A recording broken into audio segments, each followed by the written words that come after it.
5वीं क्लास से ही आयशा और मीरा एक दूसरे की सबसे करीबी दोस्त थी। सालों तक उनके बीच एक अजीब सा राज बना रहा। मीरा का दावा था कि वो आत्माओं को देख सकती है, कभी सिर्फ परछाइयां, कभी कोई हल्की सी मौजूदगी और कभी पूरा साफ फिगर।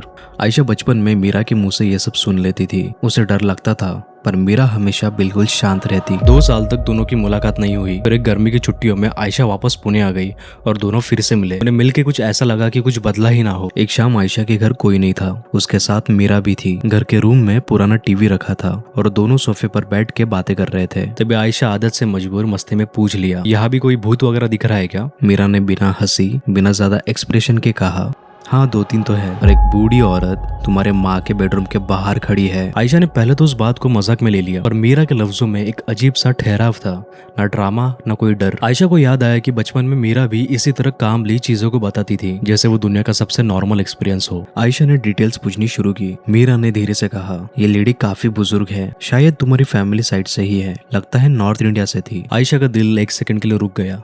ये डिस्क्रिप्शन उसकी मरी हुई नानी से मिलती जुलती थी। उसकी नानी लखनऊ से थी।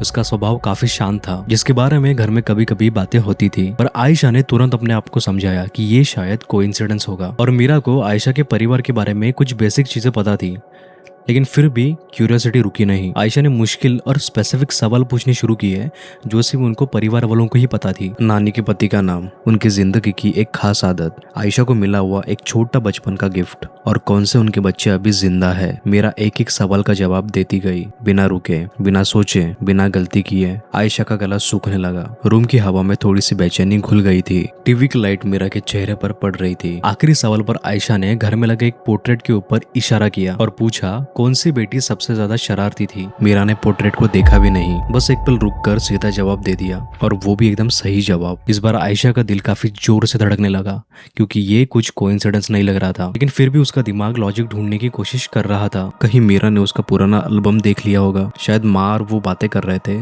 तब मीरा ने सुना हो, या शायद उसने ही बचपन में मीरा को बता चुकी हो और उसे खुद को याद नहीं। आयशा अपने ही सवालों में उलझ रही थी।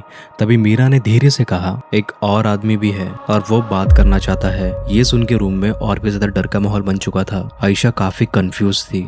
आयशा ने अब सीरियसली पर क्यूरियोसिटी से सवाल पूछने शुरू किए। वो आदमी कौन है? किस उम्र में मरा? क्या काम करता था? क्या उसे लोगों से बात करना पसंद था? मीरा हर जानकारी सुने हुए शब्दों की तरह बताती थी। आयशा को डर कम और अजीब सी फैसिनेशन महसूस हो रही थी, जैसे कि कोई साइंटिफिक एक्सपेरिमेंट चल रहा हो। कुछ देर बाद दोनों चुप हो गई, फोन्स हाथ में। दोनों अपने अपने फोन्स देख रहे थे, बिना एक दूसरे की तरफ देखे। तभी आयशा के गले के बिल्कुल दाई तरफ, जॉलाइन के नीचे, एक इतनी हल्की पर इतनी ठंडी सी सेंसेशन हुई कि उसकी सांस आधे पल के लिए रुक गई, जैसे कोई बारीक आईसी सा पैनल उसकी स्किन को टच करके चला गया हो। और वो रिएक्शन काफी छोटा था।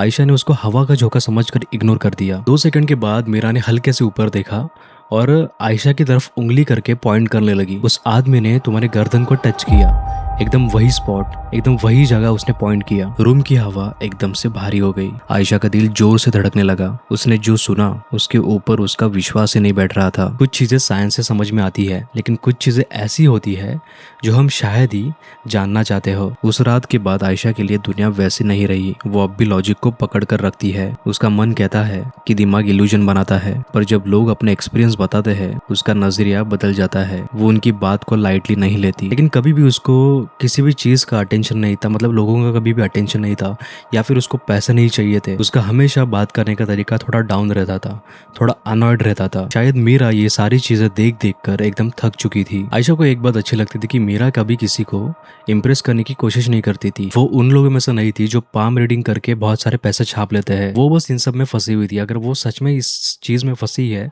तो ये बहुत बड़ा बोझ है, एक ऐसा बोझ जिसे देखना, सुनना, समझना और उसके साथ सरवाइव करना किसी भी आम आदमी की बात नहीं। मेरा नाम है ज़ाहिर और मुझे हॉरर और क्रीपी स्टाइल वीडियोस बनाना बहुत पसंद है।